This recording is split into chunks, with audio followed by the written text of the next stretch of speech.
시간을 내셨다는 게 정말 보통 일이 아닙니다. 그래서 여러분들에게 여러분들의 노력에 보답할 수 있도록 좋은 강의였기를 정말 바라고요. 그리고 여러분들이 앞으로 비즈니스를 하시는데 정말 많은 도움이 되었으면 좋겠습니다.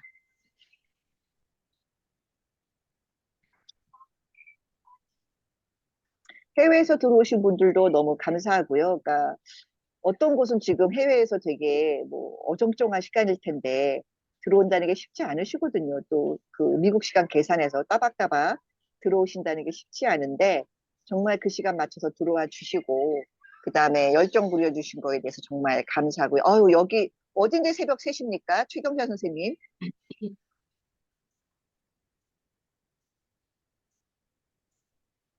여기 남아프리카 공화국 오, 케이프타운입니다.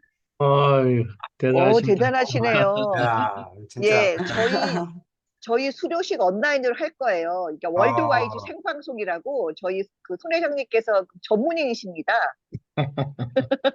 방송국만 전 세계 생방송을 하는 게 아니고 저희 옥탑 수료식도 생방송합니다. 꼭 들어오세요. 근데 그때도 아, 네. 새벽이겠네. 아, 그럼 이 시간에 네. 일어나십니까? 이 시간까지 안 주무십니까? 아유, 아유, 대단하시다, 진짜. 오늘은 잠 안 잤죠. 그래서 아, 해롱해롱해요, 사실은. 예, 예. 아유, 정말 아니, 전 정말 대단하십니다. 아니, 대단하시네요. 새벽 3시에. 예, 쉬운 일 아닙니다, 진짜. 예. 예, 세 번은 적응 못했고 네 번째 겨우 조금 이제 듣다가 잠 자버렸어요, 저도. 이건 그리고 저기, 예. 예, 저기는 다섯 우리 번째부터 제대로 좀 들었어요. 저기, 위원장님, 저희 엑스트라 크레딧 좀, 최경태 엑스트라 크레딧, 선생님에게 새벽 3시라고 하시는데, 그 정도면 엑스트라 크레딧 받으셔야 될 것 같습니다. 오후 3시도 모든 아니고. 조건이 동점으로 나오면 일단은 드리는 걸로. 예, 예, 아주, 예, 아유, 대단하시네요. 예, 대단하십니다. 예, 지금 오늘 마지막 수업인데, 이 수업에 이제 그 결정적인 시험 문제가 있습니다. 예, 저희가 그 더 좋은 프로그램을 발전할 수 있도록 여러분들의 열정에 보답할 수 있도록 최선을 다하겠습니다. 이제 많은 분들이 그 옥타 LA의 무역 아카데미가 참 질이 좋다라고 전국이 아니고 전 세계적으로 소문이 나서 참 안 할래 안 할 수 없는 그런 지경으로 저희 그 위원장님이 압박감을 느끼지 않으실까 싶습니다. 그래서 어, 점점 그 발전하는 무역 환경에 대해서 제 시간에 업데이트 해드릴 수 있도록 최선을 다해 보도록 하겠습니다, 여러분. 우리 저분은 중국에서 오시는 거예요. 중국, 예, 한자가. 예, 예, 예, 그다음 모르겠습니다. 이게 한자가 선생님. 무슨 한자죠, 이게? 순자인가요? 아닌가? 예, 예. 지금 1분 남았는데 많은 분들이 제 첫 번째 화면을 가득 차셨네요. 아유, 정말 감사드립니다.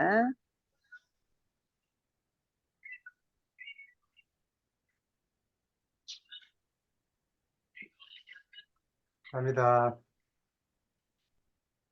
감사합니다. 예, 속속 들어오고 계십니다. 예, 예, 마지막 수업 들어서 시험 문제 맞히면 그래도 다 들은 것 같은 느낌이 드는, 예, 이런 시간입니다. 네, 어서들 들어오십시오. 예, 여러분 감사합니다. 일찍 들어와 주신 분, 그리고 일찍 들어와 주셔서 예쁘게 화면 켜주시고 계시는 모든 그 분들에게 정말 감사드립니다. 지금 저희 마지막 수업 6월 12일 6시 정각입니다. 제 시간에 들어오신 분들의 위해서 이 시간 지금 마지막 수업 시작해 보도록 하겠습니다. 여러분, 지금까지 너무너무 수고하셨어요. 예, 전 세계에서 글로벌로 들어오신 분들 정말 그 여러분들의 노력과 시간이 헛되지 않도록 지난 6주간의 강의가 정말 좋은 강의였기를 바랍니다. 예, 저희가 이제 마지막 수업인 만큼 여러분들이 이, 이 수업을 끝까지 마무리할 수 있도록 좋은 정보들 많이 나눠드리고요. 어, 첫 강의가 끝나고 바로 시험 문제가 공개됩니다. 두두두두두두. 예, 시험 문제 공개되고요. 그 시험 문제를 받으신 내시고 제출은 이제 그때부터 순위 1, 2, 3등을 정하는 서바이벌 게임에 들어갑니다.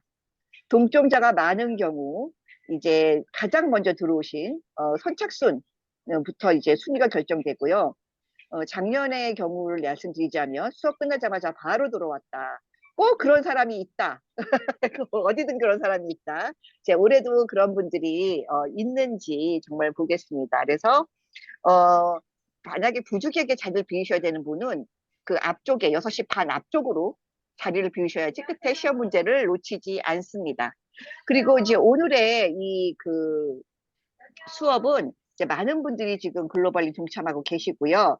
지난주에 이제 저희 사무장님께서 이메일로 어떻게 그 등록비를 납부하시는지 아주 자세한 정보를 보내드렸습니다. 혹시나 몰라서 못 보내고 계실까봐 보내드렸고요. 벤모로 보내는 방법부터 은행을 통해서 보내는 방법까지 다양하게 보내드렸으니까 이점 알고 좀 보내주시고요. 해외에 계신 분들이라도 저희가 직접 프린트를 해서 예쁘게 프레임해서 그렇게 보내드립니다. 그래서 여러분들의 집이나 직장에 디스플레이 할 수 있도록 하고요. 또 저희가 수료식을 생방송합니다. 전 세계 생방송. 예, 저희 그 옥타 LA 에드워드 손 회장님께서 그 탁월한 노하우가 있습니다. 무역 아카데미를 위해서 작년부터 선보이신 필살기. 가 있습니다. 그래서 아주 놀랄만한 두 가지의 화면이 동시에 보이는 그런 줌 생방송을 통해서 해외에 계신 분들도 수료식에 참석할 수 있습니다. 그러니까 그런 부분들 많이 협조해 주시고 여기 오시지 않더라도 같이 하실 수 있었으면 좋겠습니다. 또 그리고 그러니까 등록비를 내신 분들은 웬만하면 등록비도 내고 하셨으니까 저희 같이 조인해서 진짜로 그 옥타 LA의 많은 이사분들이 이미 그 무역업에 몸을 담고 계시는 이사분들이 실전에 대한 많은 그 노하우를 드릴 수 있는 다음 주 수요일 아니고 목요일날 하는 수료식에 참석하셔서 네트워킹이라는 걸 제대로 한번 시작해 보기 바랍니다. 네, 오늘의 마지막 강의는 이제 비관세 장벽 무역계약 대금 결제에 대한 강의입니다. 피할 수가 없죠. 관세와 계약과 대금 결제 이 세 가지를 통과하지 않으면 내가 아무리 좋은 상품을 찾아냈다 하더라도 파실 수가 없어요, 여러분. 그 부분에 대해서 전문가를 모셨고요. 특별히 저희가 오늘 모신 스텔라 손으로주 영어 이름 돼 있으신데 손연재 이름이 누구랑 비슷한 헷갈리고 있습니다. 예, 그 변호사님께서는 지금 여기 있는 AGI 로펌의 그 한국 법인에 계시는 대표십니다. 그리고 미국도 캘리포니아 변호사시고요. 그러니까 무슨 얘기냐면 한국 법과 미국 법 관세 부분에 있어서는 빠삭하다라고 알고 계시고요. 그리고 저희 그 한국에서 정말 많이 수입해 오고자 하고 언제나 인기 있는 품목이 뭔가요? 예, 식품이죠. 예, 식품 관련 통관과 특허 전문이십니다. 그래서 식품 관련 통관과 특허에 대해서는 너무나 많은 노하우를 알고 계시고 미국에 우리가 식품을 추출하기 위해서는 어떤 조건을 따라야 되는지 바로 해석이 가능하신 분입니다. 그리고 지금 한국 지사에도 많이 왔다 갔다 하시면서 현지에서 이제 이름을 댈 만한 식품 회사들, 저희 알만한 식품 회사들이 다 우리 손 변호사님이 컨택하고 있다고 보시면 됩니다. 수출을 위해서는요. 그래서 저희 오늘 이 시간을 통해서 저기도 지금 한국이십니다. 녹록지 않은 시간에 들어오신 것 같아요. 귀한 정보 전해드리러 오셨습니다. 예, 손 변호사님 나와주세요. 감사합니다. 네, 사무장님 너무 제 소개 감사드립니다. 제가 강의 스크린을 지금 쉐어를 하도록 하겠습니다.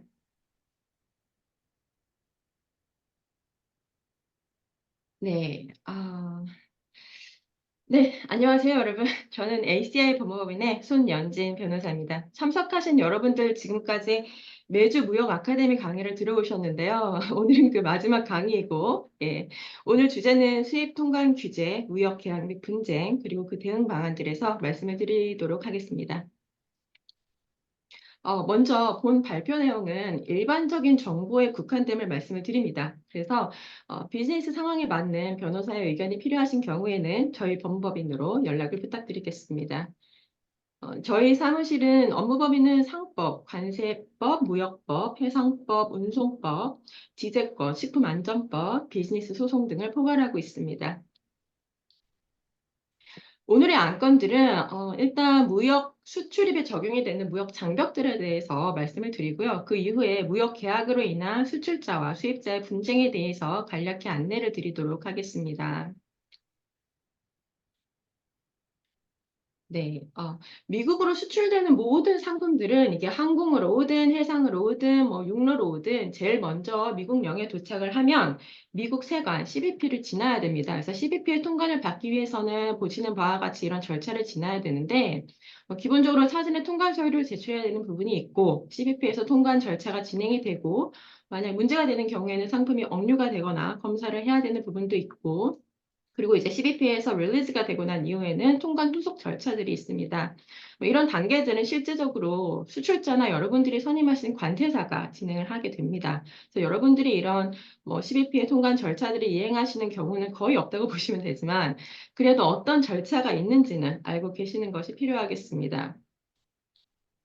미국 영에서 상품의 통관을 진행하는 것에는 정말 다양한 여러 정부 기관들이 유관이 되어 있는데, 단지 세관만 관여하는 것이 아니고요. FDA, USDA, EPA, 여러 정부 기관들이 각자가 맡은 또는 권한이 있는 범위에 대해서 통관 절차에 관여를 하고 있습니다. 그래서 CBP는 통관 절차 중에 상품이 관련 규정을 준수하고 있지 않다고 보여지는 경우, 여기서 중요한 거는 관련 규정을 준수하고 있지 않다고 확정된 경우가 아니고 CBP에서 관련 규정을 준수하고 있지 않다고 보여지는 또는 간주가 되는 경우에 해당 상품을 억류를 하거나 검사를 진행을 할 수가 있습니다. 그래서 디텐션이라는 거는 CBP에서 규정 준수 위반을 확인하기 위해서 통관 과정에서 해당 화물을 억류하는 것에 해당을 합니다. 그래서 seizure하고 forfeiture는 화물의 소유권을 CBP에서 압류하거나 몰수하는 것을 의미합니다. 그래서 화물을 억류, 압류, 몰수하는 것 이외에도 CBP에서는 벌금을 부과하거나 또는 규정의 위반 정도가 심한 경우에는 criminal case, 형사 사건으로도 넘어갈 수가 있겠습니다. 네, 식품 수입 통관 절차 도표, 요거는 이전에도 강의를 들으시면서 한번 보신 적이 있으실 텐데요. 식품의 경우에는 FDA에 해당 화물이 미국령에 도착하기 이전에 사전 공지라고 해서 prior notice를 반드시 해야 됩니다. 그래서 prior notice는 항공 같은 경우에는 도착하기 4시간 전까지, 해상 같은 경우에는 도착하기 8시간 전까지 FDA나 CBP의 시스템을 통해서 제출을 하실 수가 있습니다. 식품 화물이 미국령에 도착을 한 뒤에 FDA에서 검토를 하고 이상이 없는 경우에는 반출을 해주고 이상이 있는 걸로 보여지는 경우에는 화물을 억류를 한 뒤에 샘플 검사 등을 요구할 수 있겠죠. 그리고 해당 화물이 import alert이라고 해서 수입 경보에 등재가 되어 있는 경우에는 그냥 무조건 물리적인 검사 없이 자동으로 억류를 할 수 있습니다. 그래서 화물이 억류된 경우에는 해당 화물이 관련 규정을 준수하고 있다는 것을 이제 샘플 분석이나 실험 결과서 등의 증빙 자료로 제출한 뒤에 FDA에서 이걸 통과를 해줘야 식품 화물을 반출할 수가 있습니다. FDA에서 만약에 불합격을 주는 경우에는 수입 거부, import refusal이 되고요. 이때에는 해당 식품 화물을 쉽백하거나 또는 전량 폐기해야 됩니다. 네, 화물의 통관 절차 과정에 대해서 그냥 간략하게 살펴보았고요. 이런 통관 과정에서 무역 장벽으로 작용할 수 있는 규정들이 어떤 것들이 있는지 한번 살펴보겠습니다. 일단 무역 장벽이라고 하면 크게 나눠서 3가지로 나눌 수가 있겠죠. 첫 번째는 이 제품은 무조건 우리나라에는 반입이 안 돼라고 제재하는 것이 있을 수가 있겠고, 두 번째는 반입은 되는데 관세를 좀 더 내야 해라고 제재하는 게 있을 수가 있고, 세 번째는 이거 들여올 수는 있는데 좀 까다로워라고 제재할 수 있는 게 있겠습니다. 그 중에서 무조건 미국에는 해당하는 제품은 반입을 할 수가 없어라는 것들 중에 하나가 러시아산 수산물 수입 금지 명령입니다. 그래서 이 명령은 러시아가 우크라이나를 침공한 이후에 대통령 행정명령으로 발효가 되었습니다. 2022년에 발효된 행정명령으로는 러시아산, 즉 러시아를 원산지로 하고 있는 수산물의 수입을 금지했습니다. 그러다 보니까 이제 러시아에서 잡힌 물고기를 중국이나 제3국에서 가공을 해가지고 어묵이나 생선튀김 같은 그런 완제품으로 만들어서 미국으로 수입을 하더란 말이죠. 그래서 이런 우회 수출까지도 금지를 하자라는 취지로 작년 12월에 추가적인 행정명령을 발표했습니다. 그래서 지금은 러시아산 연어, 대구, 명태, 게는 제3국에서 가공을 해서 완제품이 원산지가 러시아가 아니더라도 러시아에서 잡힌 물고기로 만든 것이면 미국으로 수입이 전면 금지가 되었습니다. 네, 또 다른 무역 장벽으로는 상품에 대해서 추가 관세를 부과하는 게 있습니다. 대표적으로 AD/CVD 반덤핑 상계 관세가 있습니다. 그리고 미국 국내 산업을 보호하기 위한 목적으로 무역법 섹션 201 세이프가드 하에 관세를 부과하거나 수입품에 대해서 쿼터 조치를 할 수가 있습니다. 또는 미국 상무부가 미국의 국가 안보에 위협이 된다고 판단한 경우에 예를 들어 외국산 수입 제품들이 미국의 대내외 무역이나 국가 안보에 위협이 되는 경우에 수입 제재를 가할 수 있고요. 무역 확장법이라고 하는데 이거는 섹션 232 하에 추가 관세를 부과할 수 있습니다. 그리고 섹션 301은 미국 경제에 피해를 끼치는 타국의 불공정한 무역 거래에 대해서 무역법 섹션 301 하에 수입 제한 조치도 할 수 있습니다. 현재는 중국산 수입 물품에 대해서 추가적으로 7.5% 또는 25% 관세를 부과하고 있습니다. 이런 추가 관세들은 수출국을 기준으로 부과되는 것이 아니고 원산지를 기준으로 부과가 되는 것입니다. 따라서 제품을 미국으로 수출하기 이전에 내가 수출하는 제품이 원산지가 이런 추가 관세가 적용되는 것은 아닌지 사전에 검토하실 필요가 있겠습니다. 그리고 또 다른 종류의 무역 장벽으로는 제품에 적용될 수 있는 미국의 법률이나 법규가 있을 수도 있겠습니다. 수입되는 제품이 미국의 관련 법규를 준수하고 있지 않을 경우에는 미국 통관 시에 또는 통관이 된 이후에도 제재의 대상이 될 수 있습니다. 예를 들어서 내가 FTA 하에서 한국산 특혜 관세를 적용을 시켜서 내가 미국 통관을 진행을 했는데 이후에 세관에서 이 화물이 한국산이 아닌 것 같은데 특혜 관세가 적용이 되었다라고 해당 사항을 증빙해보라 이런 노티스를 할 수가 있습니다. 그리고 요즘은 세관에서도 지재권 침해를 굉장히 엄중하게 규제를 하고 있고요. 별도 관리를 하고 있기도 합니다. 지재권 같은 경우에는 연방법으로 관리를 하고 있기도 하지만 사설 판매 플랫폼에서도 관리를 하고 있습니다. 온라인 판매 많이 하고 계시는데 아마존의 셀러 계정을 개설을 하시려면 아마존에서 상표권 등록, 미국 상표권 등록을 요구하고 있기도 합니다. FTA의 경우에는 관련 규정 위반했을 때는 수입 경보, 수입 거절, 워닝 노티스, 리콜, 철수 조치 등을 행사할 수 있는 권한이 있습니다. 그래서 식품이 위생적으로 안전하지 않거나 소비자들에게 잘못된 정보를 전달하고 있거나 또는 절차적으로 제조사가 해썹을 가지고 있지 않거나 또는 수입자가 FSP를 가지고 있지 않거나 이런 경우에 FDA는 관련 조치를 취할 수 있습니다.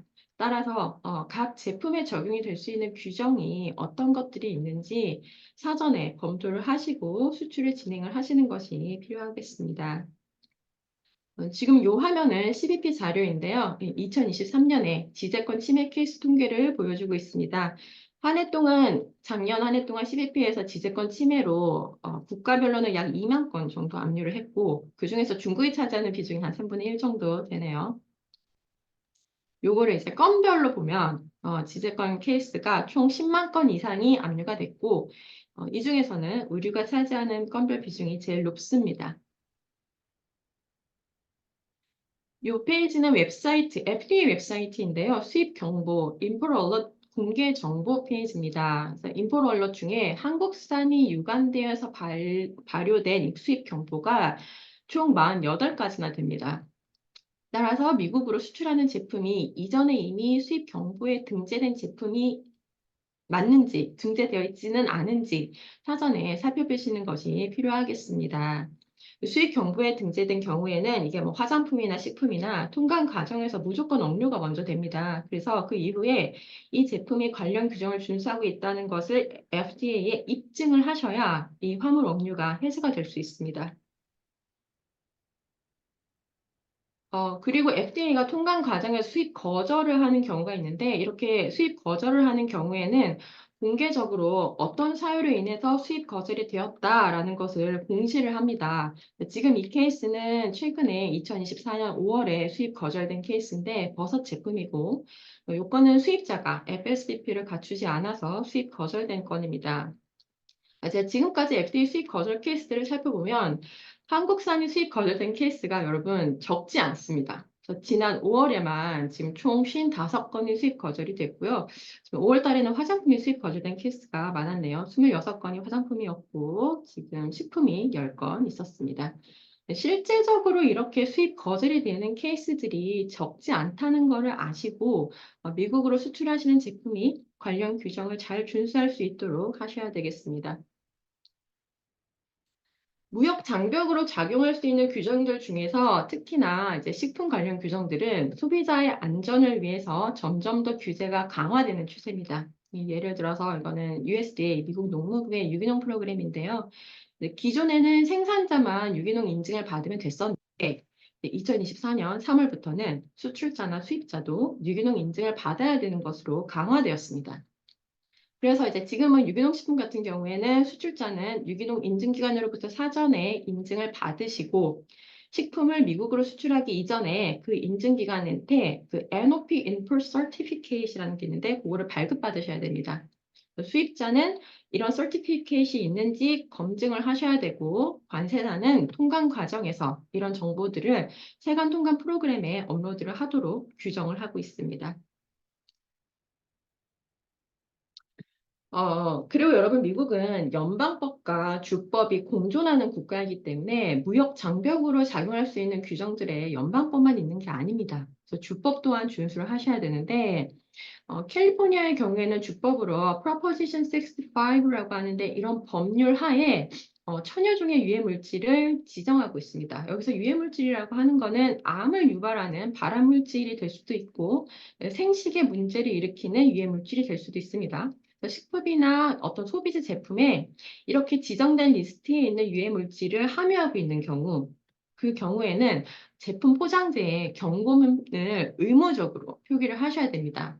대표적인 유해 물질로는 뭐 납, 수은, 카드뮴, 비소 이런 뭐 4대 중금속 등이 있을 수 있고요.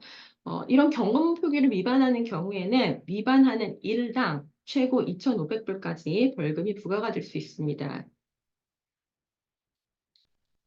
이런 Prop 65 경고문 표기 의무는 공급망에 참여하고 있는 모든 참여자들에게 적용이 됩니다. 제조사, 수입사, 도소매사, 뭐 아마존과 같은 인터넷 판매자까지도 Prop 65가 적용이 되는 대상이 됩니다. 캘리포니아 주 정부에서 이런 그 경고문 샘플을 작성을 해서 발표를 하고 있는데 지금 제가 보여드리는 샘플은 식품에 적용을 할 수 있는 샘플입니다. 발암물질을 포함한 제품 같은 경우에는 위에 있는 양식으로 발암물질과 생식 이상의 모두 해당이 되는 화학물질, 납 같은 경우인데요. 이런 경우에는 아래 양식으로 제품 포장재에 삽입을 하시면 됩니다. 그러면 이렇게 수입 과정에서 문제가 생겼을 때 어떻게 대응을 하는 것이 바람직할까요? 그 FTA나 CBP나 통관 과정에서 발생한 문제가 있는 경우에는 반드시 수입자에게 노티스로 사전에 통지를 합니다. 뭐 예를 들어 해당 화물을 통과하는 과정 중에 이 화물에 뭔가 라벨링이 잘못된 것이 감지가 되어서 이 화물을 억류하였다. 그러니 이에 대해서 너희가 조치를 하든지 답변을 하여라. 또는 이전에 너희가 통관한 화물 중에 관세가 잘못 적용이 된 것 같은데 이 부분에 대해서 확인을 위해서 추가적인 서류를 제출해라. 또는 관세가 잘못 적용이 되어서 AD/CVD 적용된 관세로 수정해서 추가적으로 세금을 납부해라. 등등 이런 종류들의 노티스를 받으시게 됩니다. 그러면 여러분들이 하셔야 될 것은 즉각적으로 이에 대응을 시작하는 겁니다. 이게 너무 가장 기본적인 것 같은데요. 저희 법인에 연락을 주시는 대부분의 업체들이 세관이나 FDA로부터 이런 노티스를 받고 난 뒤에 한참 뒤에 저희 법인에 자문 문의를 주시는 것이 정말 태반입니다. 그런데 이렇게 세관이나 FDA 노티스들은 회신 기간이 지정이 되어 있고요. 보통 30일이 지정이 되어 있습니다. 근데 이 30일 동안의 기간이 긴 시간이 아니기 때문에 이런 노티스를 받으신 경우에는 즉각적으로 업체 측에서 대응을 하시던지 아니면 이제 자문기관에게 연락을 취하셔야 되겠습니다. 노티스를 받고 난 뒤에는 이 수입 화물에 진짜 문제가 발생이 된 것이 맞는지 검증을 하셔야 되겠고, 해당 문제가 통관 과정에서 리컨디셔닝이나 후속 조치를 취함으로써 해결이 될 수 있는 문제인지, 서류상으로 내가 답변을 할 수 있는 충분한 자료가 있는지 검토를 하셔야 됩니다. 예를 들어 라벨링 이슈 같은 경우에는 FDA 라벨링 이슈 같은 경우에는 통관 과정에서 라벨을 수정하는 작업, 리컨디셔닝 작업을 통해서 통관을 지속적으로 진행할 수 있기도 합니다. 그리고 이제 세관으로부터 추가 관세를 통보받으신 경우에는 이 해당 건이 프로테스트라고 하는데 행정 쟁송을 통해서 관세 취소나 감면을 받을 수 있는 건인지도 검토를 할 수 있겠습니다. 내가 취할 수 있는 모든 조치를 취한 뒤에도 문제가 해결되지 않거나 또는 통관이 거절된 경우에는 쉽백을 하시거나 또 화물을 폐기하셔야 됩니다. 화물을 폐기하실 경우에도 이걸 임의적으로 자의적으로 진행하실 수 있는 것은 아니고요. 정부 담당자의 참관 하에 그 지시에 따라서 폐기를 하게 됩니다. 일반 소비재 상품 같은 경우에는 제품의 유효기간이 별도로 지정이 되어 있지 않겠지만 식품 같은 경우에는 제품이 유통될 수 있는 기간이 한정되어 있기 때문에 이렇게 통관 과정에서 문제가 발생한 경우에는 업체 측에서 부담해야 되는 손실이 상당히 큽니다. 그래서 사전적으로 제품에 적용될 수 있는 규정들을 잘 검토하시고 문제가 발생했을 경우에는 빠르게 대응하실 것을 강력하게 권고드립니다. 네, 이번 챕터는 무역 거래에서 작성되는 계약에 따른 수출자와 수입자 간의 분쟁에 대해서 말씀을 드리도록 하겠습니다. 일단 물품을 거래하는 경우에는 계약서가 존재하겠죠. 서명 계약서 반드시 작성을 하셔야 되고요. 이런 계약서는 어떤 양식이든 존재합니다. 이렇게 purchase order, PO도 구매 계약서가 될 수 있습니다. 지금 보시면 PO상에 셀러, 바이어 명시가 되어 있고 이게 어떤 물건인지 아이템이 기재되어 있고 가격과 수량 기재되어 있고요. 쇼핑 턴, 쇼핑 방법도 기재가 되어 있습니다. 이 이외에도 이렇게 계약서를, 이런 정식 계약서를 상호간에 체결을 하실 수도 있습니다. 그럼 이런 계약서에 여러분들이 반드시 삽입해야 될 요소들에는 뭐가 있을까요? 분명히 이제 기본적으로 계약서나 PO에는 계약 당사자가 명시가 돼야 되겠죠. 누가 셀러고 누가 바이어인지. 그리고 price, 가격이 있어야 되고, 이 가격을 LC로 지급을 할지, TT로 지급을 할지, 페이먼트 지급 조건이나 방법도 있어야 됩니다. 그래서 quantity, 물건의 양, 2,000개를 살지, 3,000개를 살지, 이거 양도 있어야 되고, 어떤 물건인지도, 그것도 이제 기재를 하셔야 되겠고, 그리고 물건을 배송받을 방법, 이게 FOB로 할지, 아니면 CIF인지, 이런 것도 계약서 상에 포함을 하셔야 됩니다. 이거를 정리를 해보면 무역 계약서상의 주요 내용은 지금 보시는 바와 같이 품질, 수량, 가격, 선적, 결제, 포장 조건, 보험 조건, 분쟁 해결 조건 등이 있습니다. 이런 요소들을 잘 고려하셔서 계약서를 작성을 하시면 되겠습니다. 이런 계약서에 적용되는 법규들에는 정말 여러 가지가 있고 그 계약서에 적용되는 중거법으로는 사실은 이제 본인이 속한 국가의 법률을 세팅하는 것이 가장 유리하겠죠. 예를 들어 한국에 있는 내가 미국에 있는 바이어와 계약서를 쓰는데 문제가 발생했을 때는 한국에 있는 소재 법원에서 이거를 해결하는 게 나한테 유리할 수 있겠고 계약서에 있는 내용도 한국 법으로 해석하는 것이 나한테 조금 더 유리하게 될 수 있을 여지가 있을 겁니다. vice versa. 미국에서 그 체결하는 계약서라면 미국 소재지 법원 또는 미국 법이 유리할 수 있겠습니다. 이렇게 계약을 해석하거나 소송을 할 때 이 해석의 기준이 되는 중거법을 계약서 상에 명시를 하게 되는데 이런 중거법이 명시가 되어 있지 않거나 또는 명시가 되어 있기는 한데 어떤 특정 사항에 대해서는 적용되는 법에 공백이 있거나 하는 경우에는 사실 어떤 법을 적용해야 될지 굉장히 애매하게 됩니다. 이런 경우에는 CISG라고 해서 국제물품 매매 계약에 관한 국제연합협약, 비엔나 컨벤션이라고 하는데 이 조례를 고려해서 적용을 할 수가 있습니다. 그래서 모든 계약에 이 비엔나 컨벤션이 적용이 될 수 있는 것은 아니고요. 적용이 될 수 있는 조건들이 있습니다. 일반적으로는 이제 물건의 거래 국제 매매 계약의 경우에 적용이 될 수가 있고 2023년 12월부로 총 97개국에서 이 비엔나 컨벤션 조례를 비준을 하고 있는데 한국과 미국도 이 비준 국가들이고요. 양 당사자가 계약의 양 당사자가 모두 체약국에 소재할 경우에 CISG가 중거법으로 CISG가 이제 비엔나 컨벤션의 약어고요. 그래서 중거법으로 적용이 될 수가 있습니다. 이 CISG가 적용이 될 수 있는데 이제 계약 당사자들의 합의에 의해서 이거를 배제를 하고 이제 중거법으로 미국 국내법인 UCC를 선택을 할 수도 있습니다. 근데 비엔나 컨벤션을 적용을 할 것인가, UCC를 적용을 할 것인가, 이제 이거는 뭐 중거법이나 소송 과정에서 판단할 문제인데 이 두 가지 사이에 차이가 존재합니다. 사실 UCC 같은 경우에는 물품 가격이 500불 이상인 경우에는 반드시 서면 계약이 있어야 된다라는 것이 있고 서면 계약과 상반되는 구두 진술은 oral이죠. 구두 진술은 증거 채택이 안 될 수도 있다는 것이 있습니다. 계약 위반이 될 수 있는 사유들에도 이 두 가지 법 간에 차이가 있고 이제 여러 차이점이 있기 때문에 그거는 이제 당사자의 입장에서 내가 어떤 법규를 적용하는 것이 유리할지 요거를 판단을 하게 됩니다. 계약상의 분쟁은 굉장히 여러 가지 사유로 발생을 할 수가 있습니다. 일반적으로 계약금을 미지급했다거나 물품을 미납했다거나 이런 사건들이 제일 많습니다. 판매자의 경우에는 뭐 내가 물건을 보냈거나 또는 보내야 되는데 계약금이 지급되지 않은 경우 소송을 제기할 수 있고 또는 이제 계약을 체결하고 내가 물건을 막 만들고 있는데 바이어가 갑자기 구매 계약을 취소하는 경우도 발생을 할 수가 있습니다. 또 내 제품, 자사가 가지고 있는 상표권이나 지재권을 바이어 측에서 남용하는 케이스가 있을 수도 있고 또 수입 통관 과정에서 제품의 그 억류나 문제가 발생할 가능성도 고려할 수 있습니다. 최근에는 그 사이버 범죄가 급속도로 증가를 해서 일단은 거래 상대방이 직접적으로 나한테 사기를 칠 수도 있는데 해커가 바이어하고 그 셀러 사이의 이메일 계정을 중간에서 해킹을 해서 대금 수령을 해커 쪽 계좌로 입금하도록 유도하는 사건들도 굉장히 많습니다.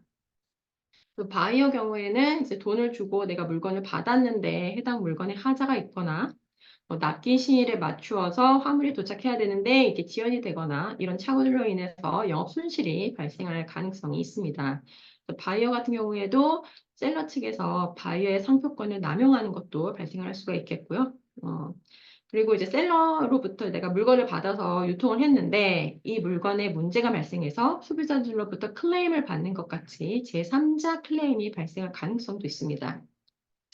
셀러가 의도적으로 사기의 목적을 가지고 이제 대금만 수령하는 경우도 있을 수가 있고, 그리고 이제 바이어도 역시 사이버 범죄의 타겟이 될 수도 있습니다.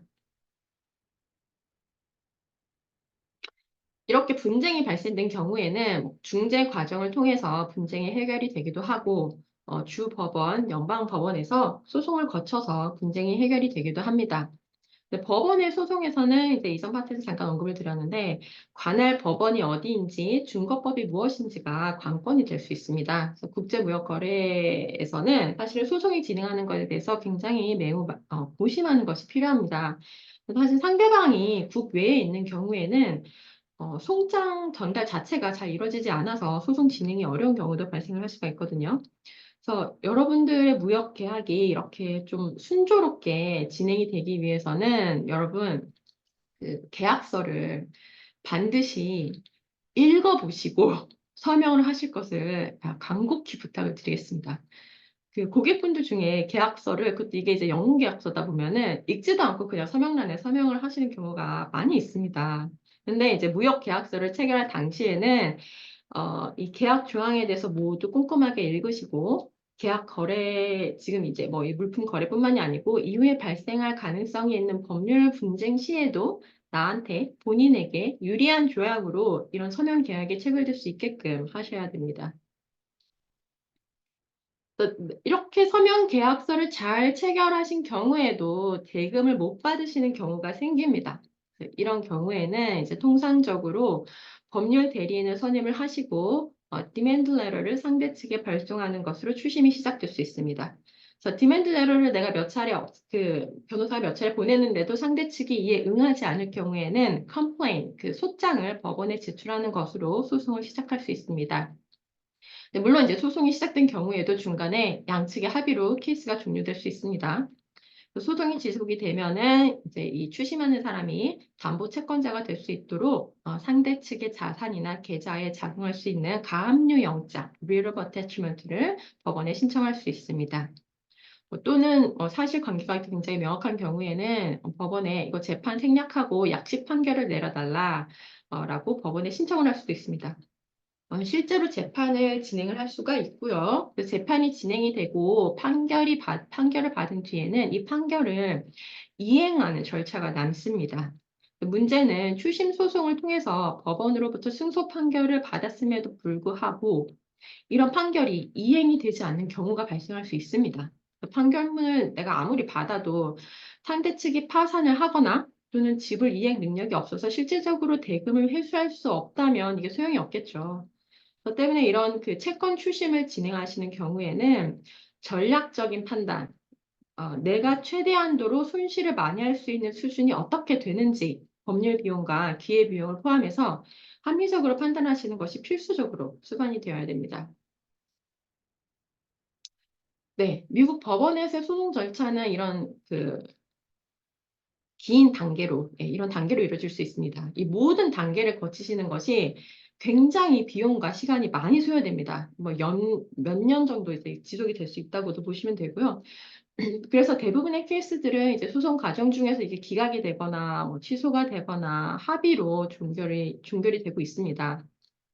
근데 이제 소송 비용이나 이런 기회 비용을 감안해서 이 합의로 케이스를 이끌어내는 것도 여러분의 이익을 보호할 수 있는 그런 전략 중에 하나라고 생각하시면 됩니다.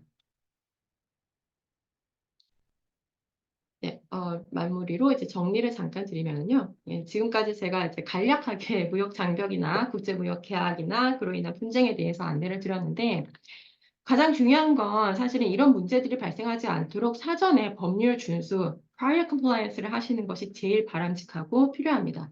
이 prior compliance를 하시는 것이 여러분이 향후에 발생할 수 있는 손실이나 손해를 예방하는 방법입니다. 그리고 무역 계약서를 작성하실 때에는 이 관련 안건을 포함해서 관할 법원이나 이제 중거법 등이 서면으로 정확하게 기재가 되어 있는지 꼭 읽어보시고 서명을 하실 것을 권고드립니다. 그리고 통관 과정에서 문제가 발생하였다면 즉시 이에 대응을 하셔야 됩니다. 그래서 계약으로 인해서 여러분 계약 위반 등의 문제가 발생한 경우에도 여러분이 이의 제기를 할 수 있는 기한, 소멸시효라고 하죠. 이 소멸시효가 반드시 존재합니다. 그래서 문제가 발생할 경우에는 반드시 즉시 대응을 하셔야 되고 필요한 경우 전문가의 도움을 받으실 것을 권고드립니다. 네, 이상 오늘 강의를 마치도록 하겠습니다. 짧은 시간이라면 짧은 시간이고, 여러분 그동안 너무 긴 여러 주 동안에 고생을 많이 하셨고, 오늘도 바쁜 시간 내어서 참석해 주셔서 감사드리고요. 추가적으로 궁금하신 부분이 있거나 문의가 있으신 경우에는 저희 법인으로 연락을 주시면 되겠습니다. 감사합니다. 네, 감사합니다. 손윤진 변호사님. 예, 전문적인 내용이라 짧게 짧게만 흘러가도 정말 필요하겠구나라는 느낌이 많이 들었는데요. 질문이 있으신 분 있으십니까?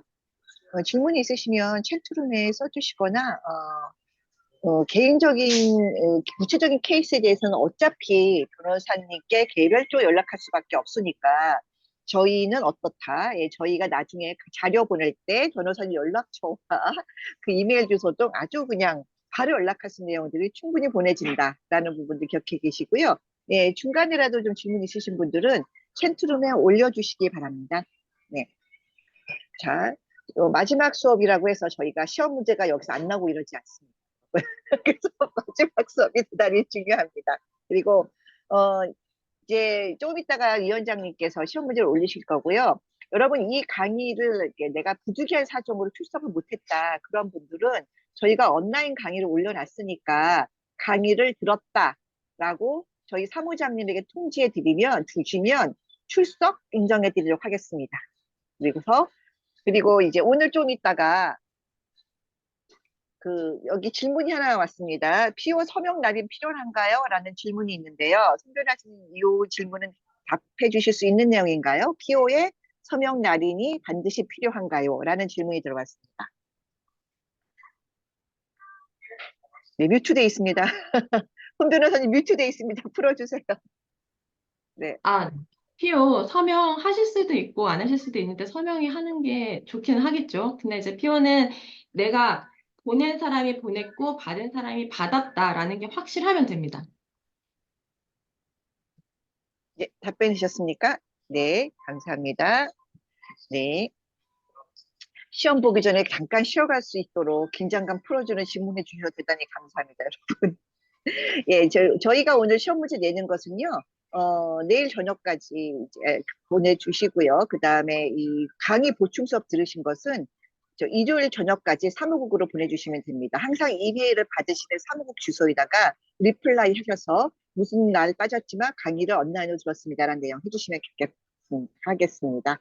네, 그럼 저희의 앞과 뒤를 처음과 끝을 찬란히 마무리해 주실 저희 옥타 LA의 세미나 분과위원장 김진정 위원장님을 모시겠습니다.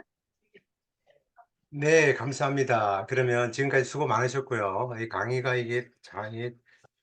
오래 몇 주 동안 이렇게 듣는다는 게 참 쉽지 않은데 이 같은 시간에 나오셔가지고 또 여기는 LA 쪽은 이 식사 시간이고 또 멀리서 새벽에 뭐 정말 한밤중에 정말 감사드리고 많은 배움이 있으시기를 바라겠습니다.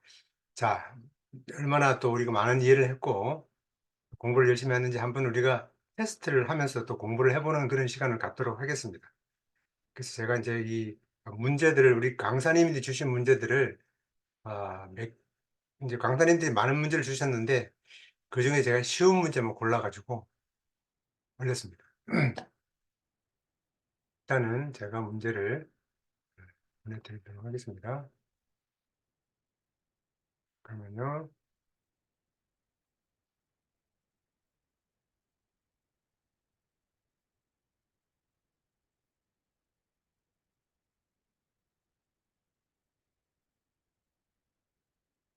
수의사님 보이나요? 보이긴 하는데 화면을 좀 더 키워주셔야 될 것 같습니다. 지금 어때요? 예, 보입니다. 네, 보이죠? 네, 파이널 예, 익스를 우리가 하도록 하겠습니다. 자, 이그잼이 1번 문제는 지금 여러분들이 이제 지금 푸시면 좋아요. 이제 우리가 이그잼 푸는 시간이니까 20분 동안 문제를 풀 텐데요. 그리고 문제를 풀고 이메일에다가 특별한 양식이 필요 없습니다. 1번 답만 쓰시면 돼요. 1번 주관식일 경우는 적으시면 돼요. 자, 1번 문제는 품목 분류는 HS 협약을 통해 180개국이 공통으로 사용하고 있는데 품목 분류의 몇 단위까지 전 세계적으로 공통으로 사용하고 있는가요? 라는 질문입니다. 우리 최병규 영사님 주셨는데요. 이 질문을 1번 2단위, 3번 3단위, 4번 4단위, 6번 6단위. 참고로 미국은 10단위까지 사용을 하고 있습니다. 근데 이제 세계 공통으로 사용하고 있는 어디까지는 공통이고 나머지는 각 국가별로 어떤 국가는 8단계를 사용하는 경우도 있고 어떤 나라는 6단계만 사용하는 경우도 있고 또 어떤 나라는 더 작게 하는 경우도 있겠죠. 아무튼 전체적으로 공통으로 사용하는 품목 분류의 단위는 얼마인가 라는 질문이었습니다. 자, 문제가 이해됐죠? 네. 혹시 문제가 이해가 안 되면 질문을 해 주시기 바랍니다. 자, 2번 문제입니다. 2번 문제는 한미 FTA 특혜 관세 적용을 위한 서술 중 틀린 것은입니다. 1번 원산지 증명서는 수출자뿐 아니라 생산자도 발급이 가능하다. 이 원산지 증명서는 Certificate of Origin 굉장히 중요한 서류죠. 이 원산지 증명서가 앞으로도 너무나 많은 역할을 할 것이라고 저도 보고 있는데요. 원산지 증명서는 그 나라에서 수출을 했다 그래도 꼭 그 나라 제품이 아닐 수가 있어요. 근데 이제 이게 그래서 원산지 증명서가 굉장히 의미가 있는데 원산지는 이거는 이제 수출자뿐만 아니라 생산자도 발급이 가능하다. 두 번째는 원산지 증명서는 정형화된 양식이 없다. 아, 세 번째, 원산지 증명 등 관련 서류는 수입자만 보관하면 된다. 네 번째, 동일 상품 수입이 반복되는 경우 포괄적인 원산지 증명이 가능하다. 이 포괄적인 원산지 증명이라는 것은 무슨 얘기냐면 예를 들면 우리 한국에서 여러분들이 수입을 똑같은 제품을 계속 뭐 매달 이렇게 수입을 하는 경우에 그 수출자 또는 생산자가 매번 선적을 할 때마다 원산지를 하지 않고 한꺼번에 예를 들면 1년 동안 이 제품이 나오는 그 기간을 정해놓고 계속 동일한 원산지라고 증명해주는 기간을 정해서 이 기간 안에 우리 공장에서 나오는 건 전부 다 한국산이다라고 증명을 해주는 그런 원산지 증명서라고 이해를 하시면 됩니다. 이걸 우리가 포괄적인 원산지 증명서라고 얘기합니다.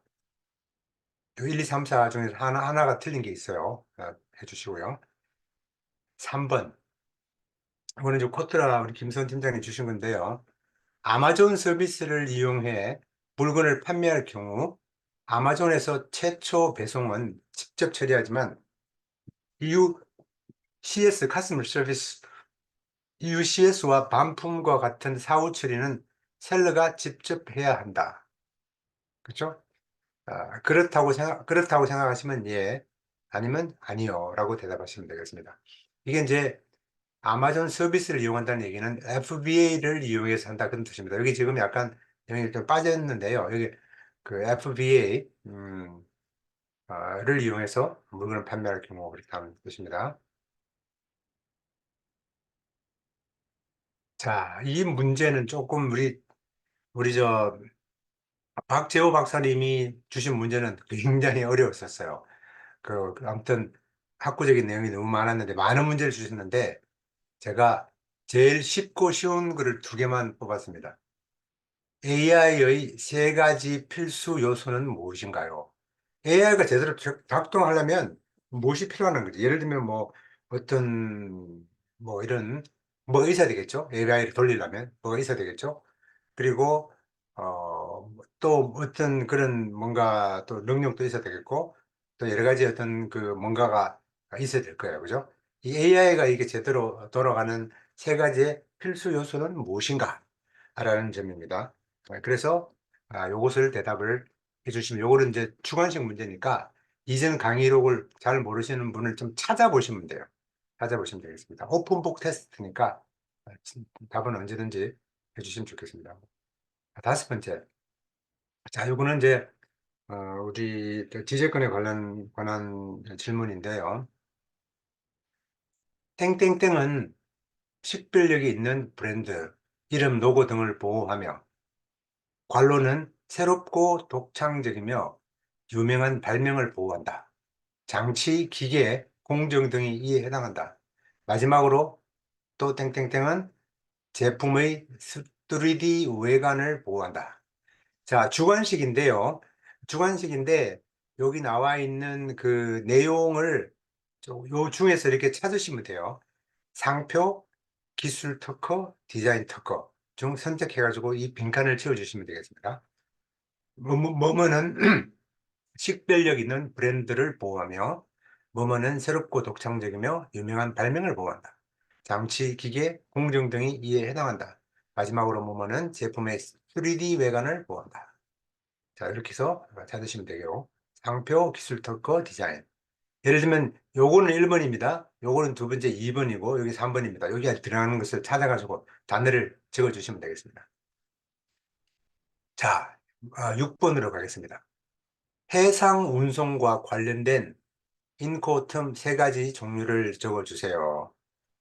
자, 이 문제는 강의 도중에 했는 문제고요.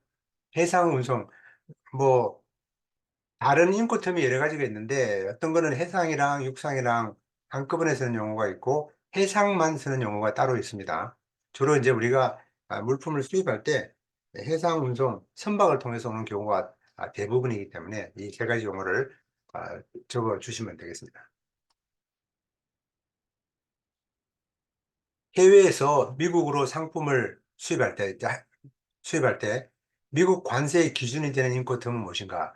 자, 이 얘기는 무슨 얘기냐면 우리가 이제 수입을 해요. 수입을 할 때 여러 가지 조건을 맺잖아요. 조건을 맺으면 미국 관세청에서 그 듀티 관세를 부과하는 그 기준점이 있어요. 그 기준점이 있는데 그 기준점이 어떤 조건을 기준으로 하느냐. 이 FOB는 아시다시피 이게 선박 인도 조건인데 예를 들면 셀러가 어, 수출자가 그 부두에 있는 선박 위에다가 이 화물을 실어주기까지는 셀러가 해주고 나머지는 바이어가 하는 그런 케이스죠. 바이어가 그런 케이스고 요게 이제 기준이 될 것인가. 아니면 CFR은 셀러가 운임을 지불하죠. CFR은 운임을 지불하고 그리고 DDP는 Duty Delivery Pay 운송도 해주고 듀티도 페이 해주고 그리고 또 뭐야 올 데스티네이션까지 소비자의 앞마당까지 이게 가져다 주는 조건입니다. 셀러가 그렇게까지 해주는 조건이죠. CIF는 운임을 내고 셀러가 운임을 내고 또 인슈런스까지 페이하는 조건입니다. 그죠? 1, 2, 3, 4가 있는데 미국 관세의 기준이 되는 건 어떤 것인가를 받으시면 되겠습니다. 자, 8번 선화증권에 관해서 설명 좀 틀린 것은 선화증권은 빌 오브 레이딩입니다. 빌 오브 레이딩은 일종의 화물이 선적되었다는 영수증이다. 리시트다. 그런 얘기고요. 두 번째는 선박회사와 화주 간의 운송계약이다. 컨트랙이다 하고 contract between shipping company and the cargo owner. 그렇죠? 그 다음에 세 번째는 선박회사와 오션 캐리어라고 그러죠. 오션 캐리어와 MBOCC, 오션 캐리어 또는 여기서 말하는 선박회사라는 것은 뭐 현대상선이나 뭐 또는 그 물스크라인이나 이런 아주 큰 선박에서 얘기하는 거죠. MBOCC가 발행한다. MBOCC는 배는 없지만 그 운송을 대리해주는 그런 non-vessel operating 뭐 캐리어 뭐 그렇죠. 이게 우리가 보통 말하는 프레포드라는 그런 회사인데요. 여러분들이 수입을 할 때 부탁을 하는 그런 운송업체를 얘기하겠죠. 선박회사 및 MBOCC가 발행한다. 네 번째는 통관사가 발행한다. 이 선화증권에 관한 설명 중 틀린 것을 적으시면 되겠습니다. 자, 9번째. 아까 좀 전에 강의를 한 내용이죠. purchase order는 바이어가 accept를 할 경우 계약으로 할 경우 셀러와 바이어의 계약으로 확정될 수 있다. 그렇다고 하시면 예, 아니면 아니요, 아니면 계약서가 따로 있어야 된다 생각하시면 아니요라고 적으시면 됩니다. 1번 아니면 2번이 되겠습니다. 자, 그 다음에 10번 마지막 문제인데요. 이것도 우리 박재호 박사님이 주신 문제인데 이 AI에 관한 내용입니다. 좀 디테일한 내용인 것 같은데 머신러닝 모델을 훈련시킬 때 나올 수 있는 결과의 종류를 모르고 라벨링이 되어 있지 않는 데이터로 트레이닝을 하는 머신러닝 알고리즘을 무엇이라고 하는가? 여기에 있는 그 단어 하나가 이전에 문제랑 좀 관련이 있는 것 같긴 합니다. 1번 supervised learning 있고요. 2번은 unsupervised learning입니다. 자, 이렇게 해서 1번이냐, 2번이냐. 자, 10번까지 문제를 다 했는데요. 이 문제를 다 풀으신 분은 어떻게 하느냐. 답안지 제출을 여기 나와 있는 파란색으로 있는 oktasc@gmail.com 이쪽으로 어, 문제를 답을 1번 뭐 2번 뭐 이렇게 적으셔가지고 이메일에다가 바로 넣으셔도 됩니다. 따로 이렇게 만들어서 PDF로 보낼 필요 없습니다. 이렇게 보내주시면 되겠습니다. 자, 그러면 다시 한번 제가 여러분들이 이제 시험 문제를 답을 적어서 보내는 동안 10분 동안 보내시면 되는데요. 문제를 다시 한번 보여드리겠습니다. 1번 문제는 품목 분류는 HS 협약을 통해 180개국이 공통으로 사용하고 있는데 품목 분류는 몇 단위까지 전 세계적으로 공통으로 사용하는 건가요? 2단위, 3단위, 4단위, 1단위. 두 번째는 한미 FTA 특혜 관세 적용을 위한 수출 중 틀린 것은 원산지 증명서는 수출자뿐만 아니라 생산자도 발급이 가능하다. 두 번째, 원산지 증명서는 한 정형화된 양식이 없다. 세 번째, 원산지 증명 등 관련 서류는 수입자만 보관하면 된다. 동일 상품 수입이 반복되는 경우 포괄적인 원산지 증명이 가능하다. 좀 이게 봐가지고 이게 좀 말이 안 된다는 그런 느낌이 드는 게 있습니다. 그거 하시면 돼요. 세 번째는 아마존 서비스 사용할 때 FBA를 사용할 때 사용해서 물품을 판매할 경우 아마존에서 최종 배송은 직접 처음에는 최초 배송을 해주지만 나중에는 셀러를 해야 된다. 이게 맞는 얘기인지 틀린 얘기인지. 네 번째는 AI의 세 가지 필수 요소는 무엇인가? AI 필수 요소는 하나는 뭐고요? 하나는 또 둘째는 아까 그 단어는 저쪽 뒤에서 뭐 나온 것 같긴 해요. 잠깐 힌트를 드리자면 다섯 번째는 이 지재권에 관한 얘기죠.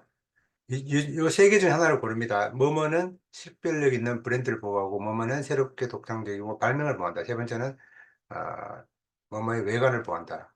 고 6번은 해상 운송과 관련 있는 힌코텀 세 가지 종류를 쓰세요라는 얘기고요.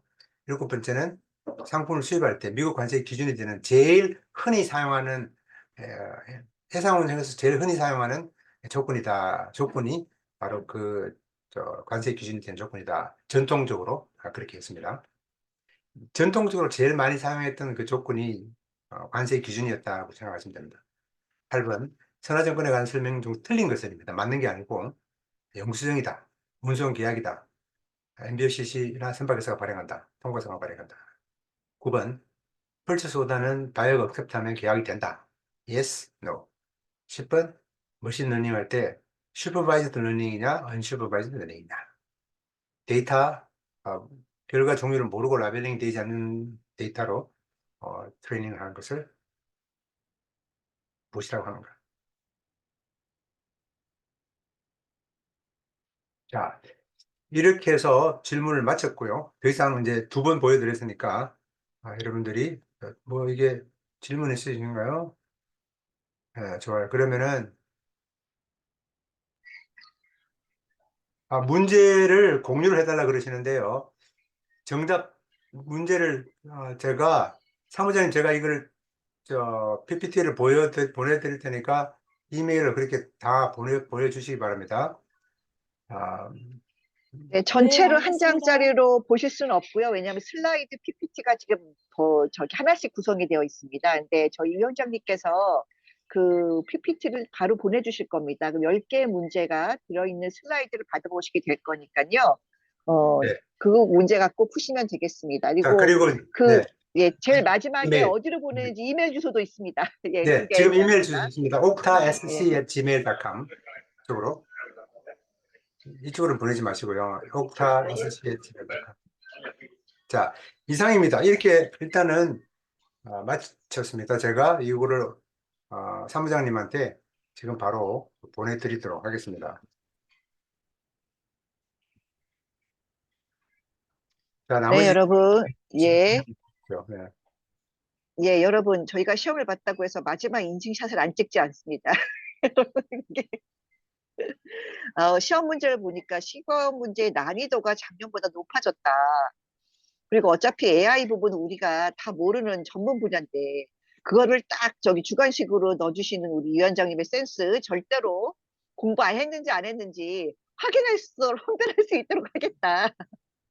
그리고 앉아서 적으신 분들이 유리하고 그 다음에 안 그러신 분이 불리할 것 같은데 이 수업이 끝난 이후로 저희 재방률이 대단히 높을 것이다. 슬라이드 저희 그 강의 재방률이 대단히 높을 것이라는 생각이 듭니다. 네, 여러분.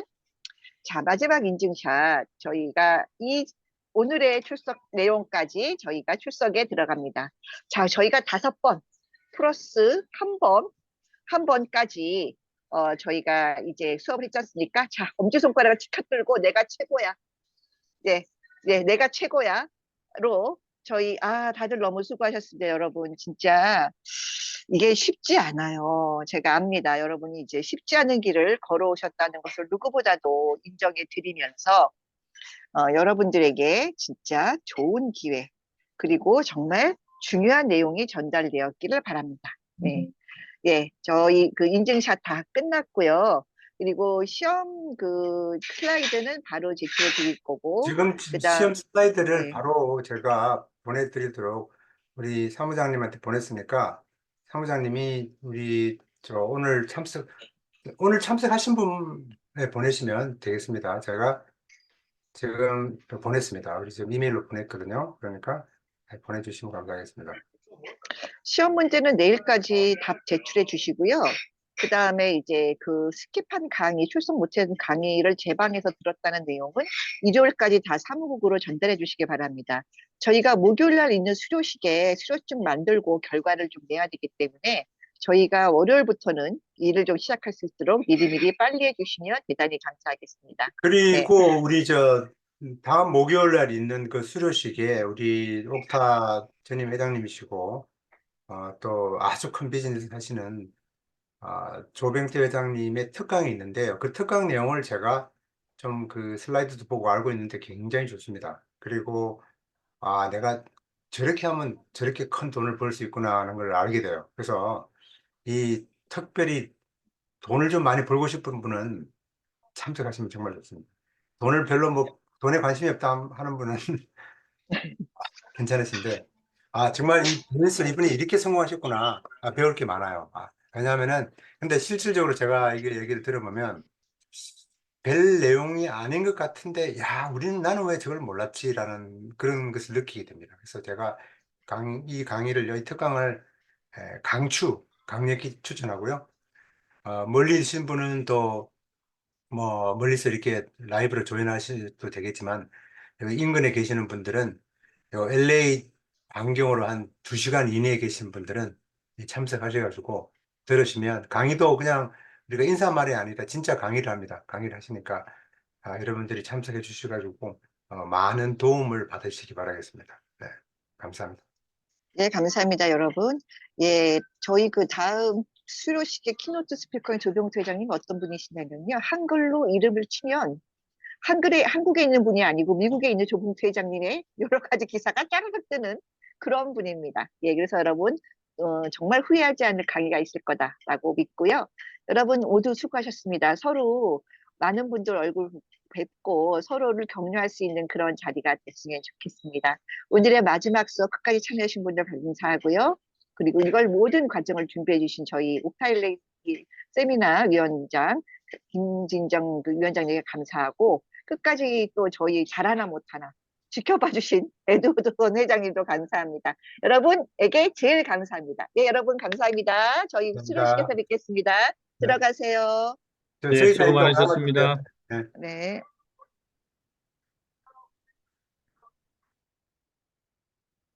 감사합니다. 감사합니다. 감사합니다. 예, 저기 교육비 내고 수료증 받으시면 옥타 회원 가입이 예, 가능한 부분이 있습니다. 그러니까 저희 수료식에 오시면 그 내용 자세히 알려드리겠습니다. 윤연선 씨, 한국에 계신 분이네. 옥타 그 지회 가입인 한국에 계신 분 LA지회 가입 문제는 아닌 것 같습니다만 어쨌든 따로 연락 주시기 바랍니다. 네, 안녕히 계세요.